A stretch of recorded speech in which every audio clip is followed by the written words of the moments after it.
Jangan buat kerja gila. Berlapar tak akan buat anda kurus. Anda ingat makan sikit tu jalan penyelesaian? Salah besar. Ia cuma akan buat anda makin gemuk.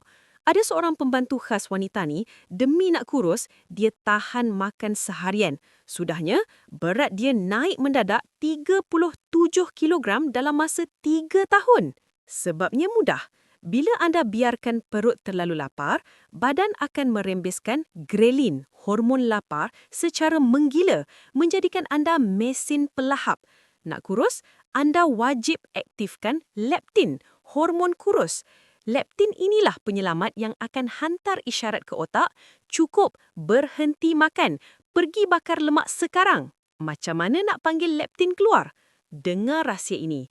Sediakan 3 biji telur rebus teh, tea eggs, setiap hari. Makan pada jam 10 pagi, 2 petang dan 5:30 petang. Ingat, wajib makan walaupun tak lapar.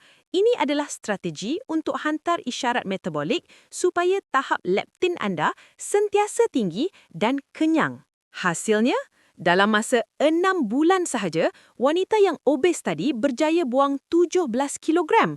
Tak perlu berpuasa, tak perlu senaman menyiksa diri.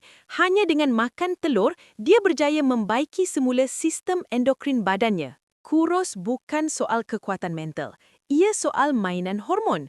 Esok, singgahlah kedai beli telur rebus teh. Ikuti saya. Jom rungkai formula kehidupan.